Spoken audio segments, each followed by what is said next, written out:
예, 지금으로부터 한 딱 40년, 50년 전이네요. 서울에 제가 서울에 온 지 한 1년 후에 텔레비전을 봤는데, 흑백 텔레비전이죠. 50년 전에 사극 드라마가 하나가 있었습니다. 제목이 임금님의 첫사랑. 임금님의 첫사랑에서 보면 원봄이라고 하는 시골 남자가 양순이라고 하는 여인을 사랑했는데, 갑자기 서울에서 이 원복이라고 하는 사람을 끌어올립니다. 이유는 왕을 삼으려고. 이건 드라마고요. 양순이라고 하는 역사적 인물은 없고요. 이 원복이라고 하는 사람은 그의 아버지가 이 영모에 휘말려 가지고 강원도 광화에 귀양을 갔습니다. 그래, 귀양 간 사람들이 여러 사람인데 대부분 다 죽고, 이 귀양 간 사람의 이름이 정계군이죠. 정계군이 낳은 아들이 이 원복입니다. 그래서 시골에서 농사를 지으면서 가난하게 살고 있었는데, 이건 실제죠, 역사죠. 살고 있었는데 한양에서 왕궁에서 불러드립니다. 이유는 헌종이 죽었는데 자녀가 없이 죽었어요. 그래서 왕위를 이을 사람이 없는 거죠, 조선 왕조에.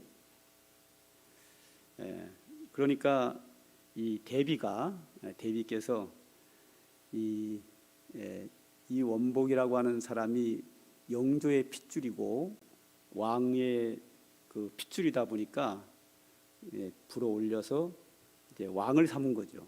그게 철종입니다. 이 철종, 이 원복이라는 사람이 시골에서 아무 글자도 배우지 못하고 무식하게 살다가 어느 날 갑자기 한양에서 불러가지고 왕궁으로 들어와 왕이 된 겁니다. 그러니까 왕으로서 해야 될 일도 모르고, 글도 모르고, 양반들이 행하는 법도도 모르고, 왕궁의 법도는 더욱 모르고, 아무것도 모르는 이 청년 하나가 왕이 된 거죠. 신부는 왕인데 왕에 대해서 아무것도 모르는, 이 철종이 이렇게 선한 왕이 못 됩니다. 이 철종이 아들을 못 낳으니까 부인을 7, 8명을 두고 남자들이 하는 일 중에서 나쁜 일 3가지가 있죠. 주색 잡기, 이거 다 하면서 아주 방탕한 세월을 보냅니다. 전혀 왕 같지 않은 왕, 부끄러운 왕, 실망스러운 왕을 14년 하다가 33세에 세상을 떠나게 됩니다. 역사에 별로 알려지지도 않고 오명을 낳은 그런 왕이 되고 말았습니다. 자, 이 이야기 속에서 과거에는 시골 가난한 농부였다가 핏줄에 의해서 하루아침에 왕이 돼가지고 왕궁에 들어가긴 했지만, 신부는 왕이 됐지만 그의 행위, 그것은 여전히 시골 한 청년에 불과한 거예요. 아무것도 모르는 왕. 그러면 이 원범이라고 하는 사람이 왕이 됐으면, 내가 왕이 됐으니까 왕답게 살아야 되겠다라고 하는 마음을 가지고 뒤늦게라도 글 공부를 하고 왕으로서 해야 될 예의를 좀 배우고 공부를 해서 하나하나 차근차근 배워서 나갔더라면 뒤늦게라도 훌륭한 왕이 될 수 있지 않았을까 라고 생각할 수 있는데, 이 철종은 그럴 생각이 전혀 없습니다. 그냥 기분 내키는 대로 사는 거죠. 그러니까 그런 역사의 부끄러운 모습으로 기록이 될 수밖에 없습니다. 우리 성도들도 마찬가지입니다.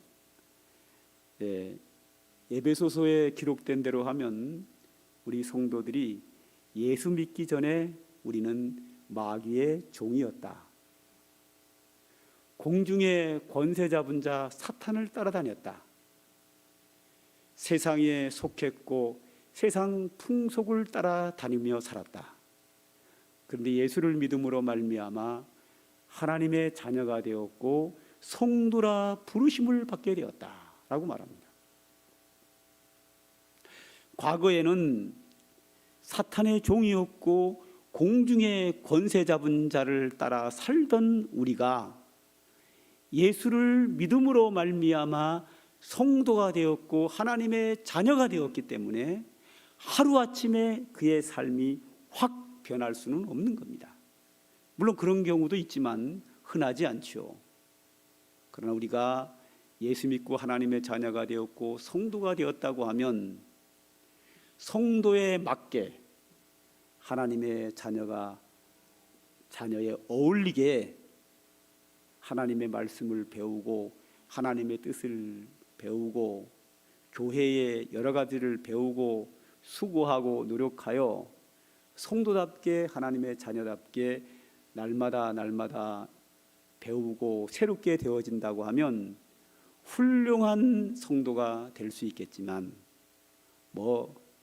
예수 믿으면 구원 받는다며, 예수만 믿으면 제사함 받고 천국 간다면서 이것만 전적으로 믿고 의지해가지고 여전히 예수 믿기 전에 모습 그대로 욕심낼 것 다 욕심내고 질투할 것 다 질투하고 옛날에 믿지 않던 습관을 그대로 가지고 여전히 산다고 하면 글쎄요, 하나님의 자녀라고 할 수 있을까요?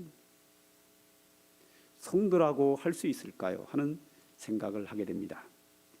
제가 지난 2주간 동안에 레위기를 통해서 제가 거룩하라 그랬습니다. 하나님이 거룩하니 너희도 거룩하라. 이게 레위기의 주제거든요.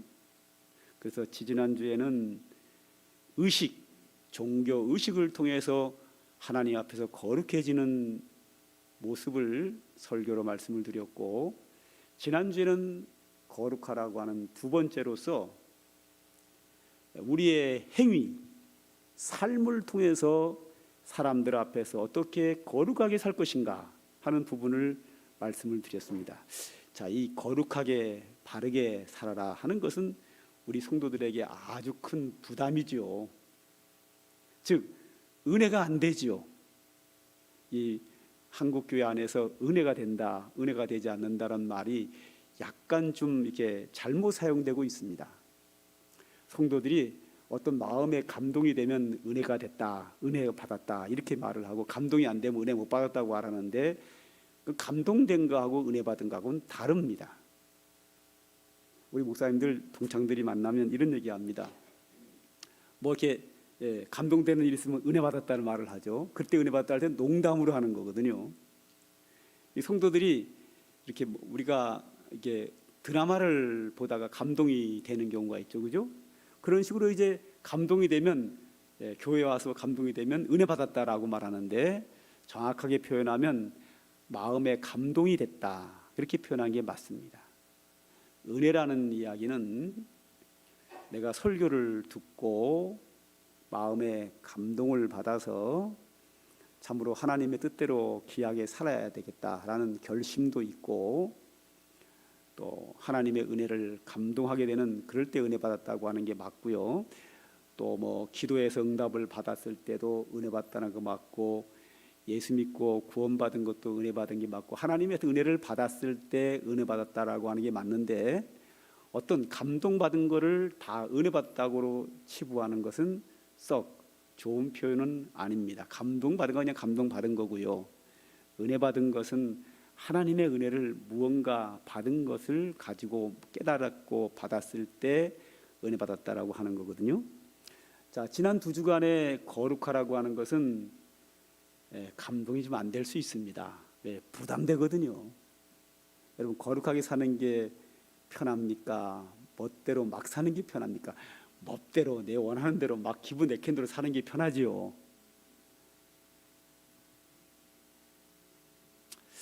그래서 우리 성도들에게 가장 부담스러운 거룩하라 하는 내용을 레위기가 끝나면서 2주 만에 끝날 줄 알았는데 딱 오늘 설교 제목을 보니까 너희는 거룩하라 3 흰옷 또 나왔어요.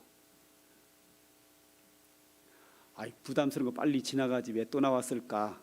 네. 또 나온 이유가 있어요. 지난 2주에 걸쳐서 레위기에 나오는 거룩하라 이 설교를 했는데 말이죠.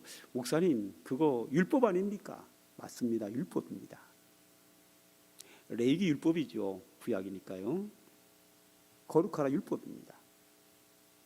그러면 여러분들이 저한테 또 질문하겠죠. 목사님, 율법이 맞다고 하면 지금 은혜 시대에 사는 우리에게 꼭 그렇게 율법적으로 설교하셔야 됩니까? 이렇게 또 반문할 거거든요. 거기에 대한 대답이죠. 오늘 대답이에요.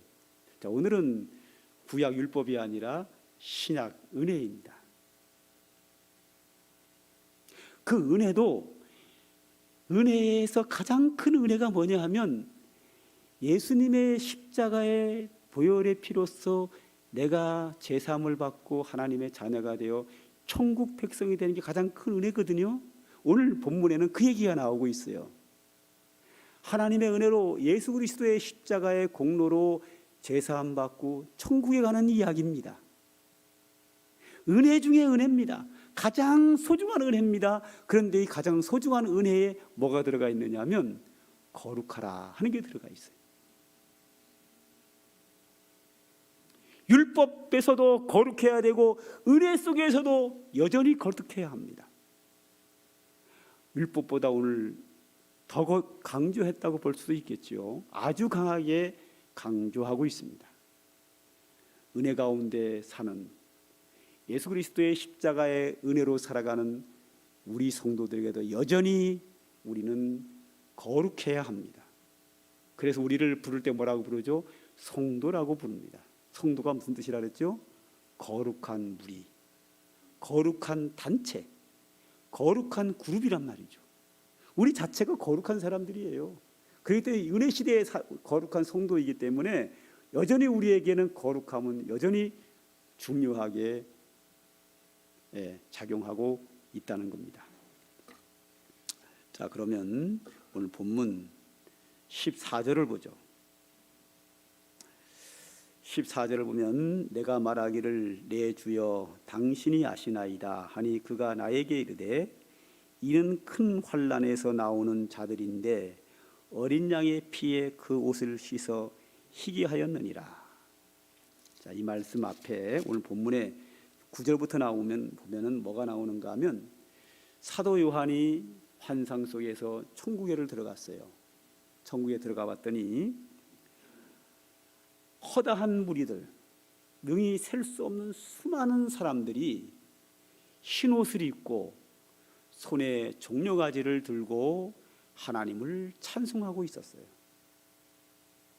참 아름다운 천국의 광경을 사도 요한이 보면서 저 흰 옷 입고 손에 종려가지를 들고 하나님의 은혜를 찬양하는 저 수많은 무리들이 뭘까 하고 궁금해하고 하면서 이렇게 보고 있는데 한 분이 나타나 가지고 사도 요한에게 물어봐요. 한 장로가 물어보는데 뭐라고 물어보면 당신 저 흰 옷 입고 하나님을 찬송하는 사람이 누구인지를 아느냐 하고 물어봐요. 이 사도 요한이 알 리가 없죠. 그렇지 않아도 지금 그거 보면서 궁금해하고 있는데 그걸 사도 요한한테 물어보니까 사도 요한이 알 리가 있나요? 그래서 오늘 14절에 그렇게 말하는 거예요. 내가 말하기를 내 주여 나는 모르고 당신이 압니다. 당연히 나는 모르지요. 물어보는 당신이 알지요. 나는 지금 환상 속에 천국에 올라온 거고 당신은 나보다 먼저 천국에 들어와 있는 당신이 알지 어떻게 내가 알겠습니까? 하고 당신이 알지요 하고 거꾸로 또다시 얘기를 했어요. 그랬더니 그 장로가 말씀하시기를 이 사람들은 큰 환난에서 나오는 자들인데 어린 양의 피에 그 옷을 씻어 깨끗하게 하였다라고 말해요.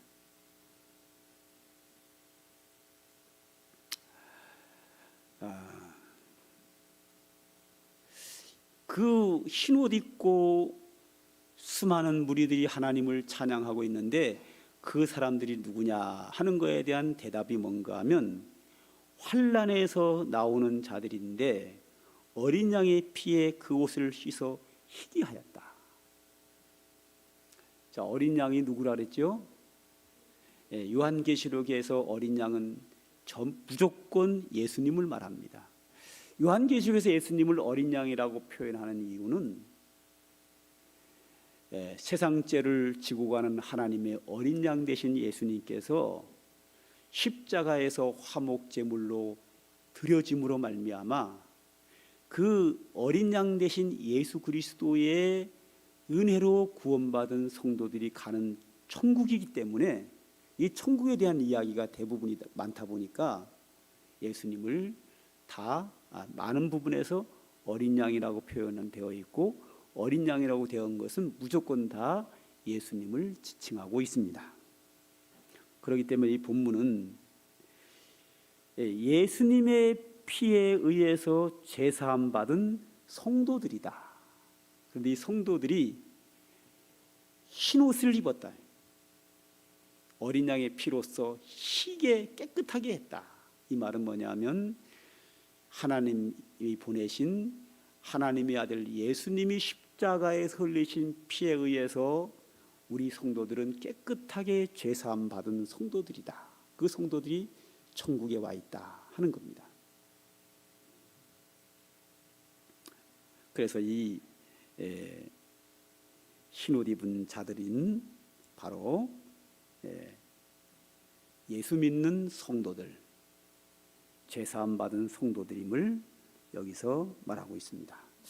자, 또 하나를 좀 봐야 될 텐데요. 19장 요한계시록 19장 8절을 보면요, 이런 말씀이 나옵니다. 제가 읽겠습니다. 그에게 빛나고 깨끗한 세마포 옷을 입도록 허락하였으니 이 세마포 옷은 성도들의 옳은 행실이로다. 그랬어요. 이 세마포 옷은, 깨끗한 옷은 흰 옷을 말하거든요. 이 흰 옷은 성도들의 옳은 행실이다 그랬습니다.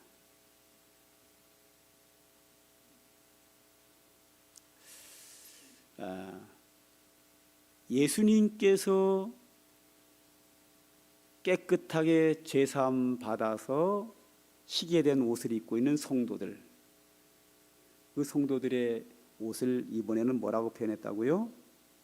성도들의 옳은 행실, 성도들의 옳은 행실이다.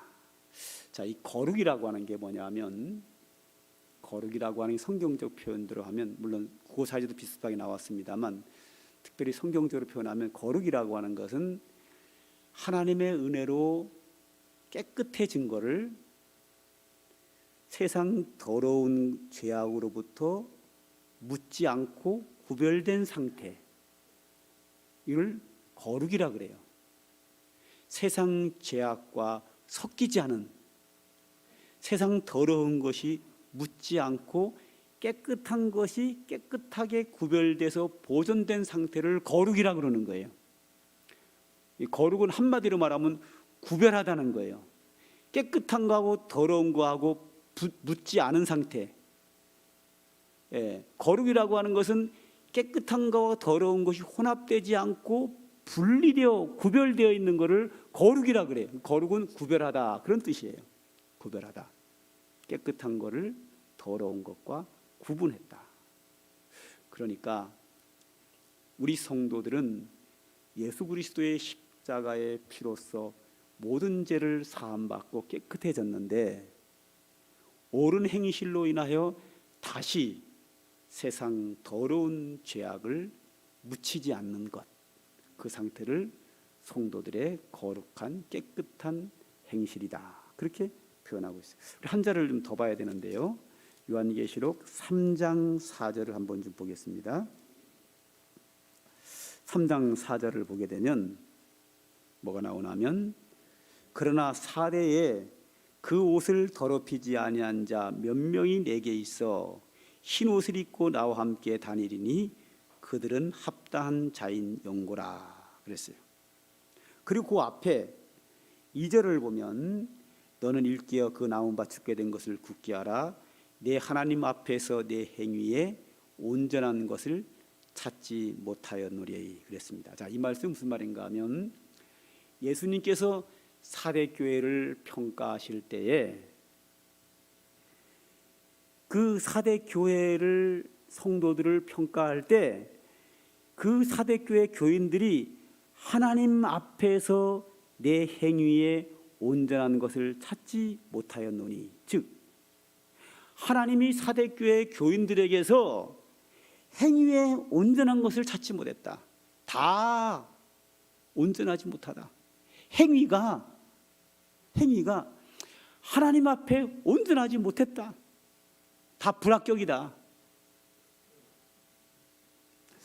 이 성경은요, 우리가 은혜로 구원받았다고 하고요, 우리의 믿음을 본다는 얘기도 많이 나오지만요, 예수님이 교회를 평가할 때는 교회마다 계속 평가의 기준은 뭐냐면 내 행위를 아노니, 내 행위를 아노니, 계속 행위를 강조합니다. 네 행위가 하나님 앞에 옳으냐? 오늘 사대교회도 네가 하나님 앞에서 내 행위에 온전한 것을 찾지 못하였다. 사대교회 교회인들에 대한 평가가 내 행위에 온전한 것을 하나님 앞에 찾지 못했다. 그게 성도들이 다 하나님 앞에 옳지 못하다. 그렇게 평가합니다. 그러다가 4절에 와서 뭐라 그러냐면 그런데 너희 중에 몇 사람이 교인들 중에서 다 행위가 하나님 앞에 온전하지 못했는데 그 교회 중에서 몇 사람만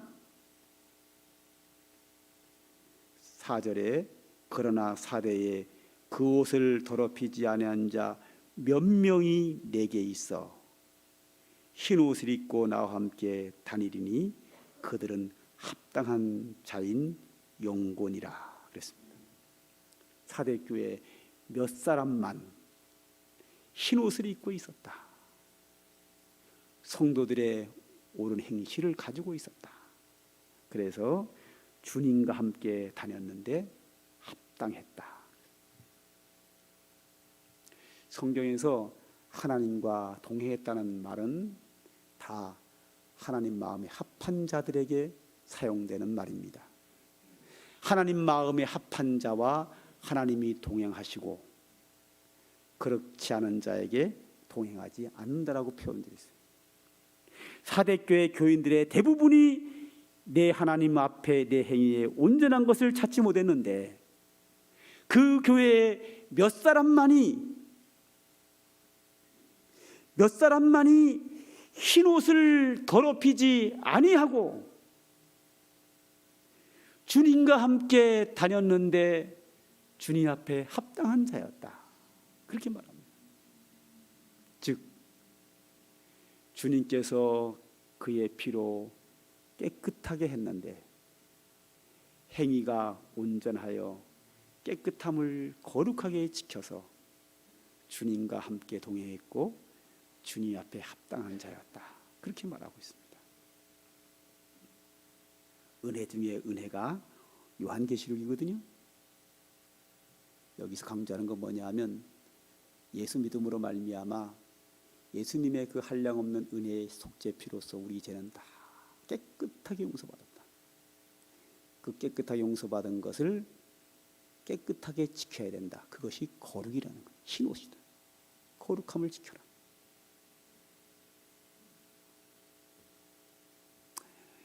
은혜 속에서도 여전히 거룩해야 합니다.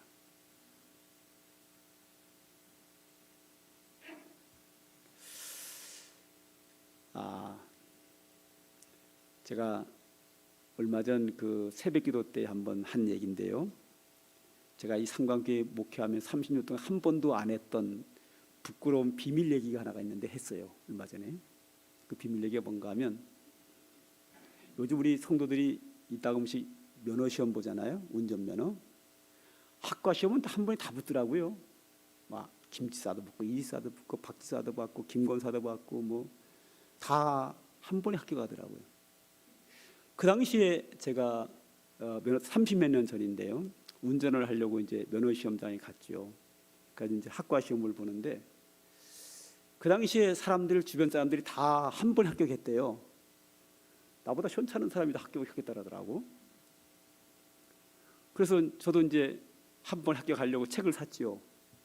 책을 사가지고 한 두세 페이지 봤어요. 그리고 시험 보러 갔어요. 왜 두세 페이지 봤냐면 개나 거리나 다 합격했다 그러더라고 한 번에. 그럼 나는 그 사람보다 좀 잘났으니까 머리가 좀 좋으니까 뭐 대충 봐도 뭐 합격하겠지. 그래서 두세 페이지 보고 시험 봤어요. 떨어질게요, 붙을게요. 그럼요. 그렇다고 합창할 건 또 뭐 있습니까? 속으로 대답하고 말지. 그렇게 좋으세요? 그게? 떨어졌지요. 아이고 승질 나대요. 다 붙는데 내가 떨어져요. 승질 나겠어요, 안 나겠어요? 나지요. 그래서 수입증지 딱 붙여가지고 바로 그 자리 접수를 했어요. 다음에 또 봤습니다. 붙었게요, 떨어졌게요? 합창하지 말라니까요. 머리 좋으세요. 떨어졌지요. 또 화가 나가지고 그 자리에서 수입증 사다가 바로 접수했습니다. 또 시험 봤어요. 떨어질게요, 붙었게요? 그렇죠. 가만히 좀 계셔요. 왜 그래요? 또 떨어졌지요. 3번을 떨어졌습니다. 그때 정신을 바짝 차리고 이거 함부로 보면 안 되겠다. 그 책 한 권을 다 읽었습니다. 그리고 시험을 봤어요. 이번에 합창해도 됩니다. 붙었게요, 떨어졌게요? 붙었죠. 네, 성도님 고맙습니다. 큰 소리를 하셨네요. 4번째 붙었습니다. 제가 3번을 떨어진 이유는 딴 거 없습니다. 남들이 다 한 번에 붙더라고요. 그래서 요즘도 우리 성도들이 한 번에 붙다면 면허 시험 얘기하면 가만히 있습니다. 아무 소리 안 하는데 왜? 거짓말 시킬 수도 없고 떨어졌다는 얘기할 수도 창피하잖아요. 그래서 30년 만에 제가 상담교회에서 처음으로 이실 짓고 한 거예요. 친구들 만나도 얘기 아무렇지도 않은 얘기 오늘 한 거예요. 여러분, 남들이 다 그냥 붙는다고 해도요, 대충 하면 떨어집니다. 이 면허 시험이에요. 자, 천국 가는 거요. 예수 믿으면 다 간다며요. 다 간다며요, 예수 믿으면. 네. 뭐 대충 해도 가잖아요, 그죠? 다 간다 그러잖아요. 안 그러면 어디 있어요? 은혜로 다 간다 그러잖아요. 예수 믿으면 간다 그러잖아요. 그런데 성경에 상당히 많은 부분들이 술 취하는 자, 뭐한 자, 못 간다는 말이 많이 나옵니다.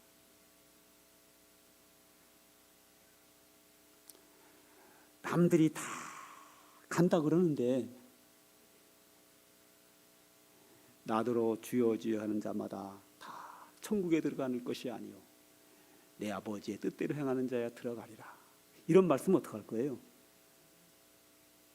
남들이 한 번에 다 붙었다 그러는 면허 시험도요 3번이 떨어지더라고요. 그것도 제가. 근데 면허 시험은요 떨어지면 돈 내고 접수하고 또 보면 되고 또 보면 되고 또 보면 되고 4번 하다가 붙고 4번 5번 하면 돼요. 언젠가는 붙게 돼 있어요.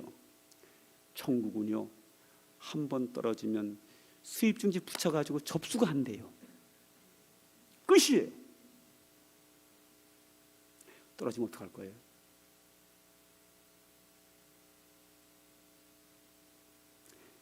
예수님께서 사대교회에 대한 평가예요. 내 하나님 앞에서 내 행위에 온전한 것을 찾지 못하였노라. 탈락이에요. 그리고 몇 사람만 그 옷을 더럽히지 아니하고 나와 함께 다니리니 내게 합당한 자라. 그렇게 말하고 있어요. 저 천국에서 온 수많은 무리들이 흰 옷을 입고 종려가지 들고 하나님을 찬양하고 있었는데 그 성도들을 가리켜 뭐라 하냐면 흰 옷은 예수 그리스도의 십자가의 피로 죄사함 받았는데 옷을 더럽히지 않은 자들이라고 말하고 있어요. 더럽힌 자는 그 천국의 반열에 서지 못한다라고 오늘 본문 성경은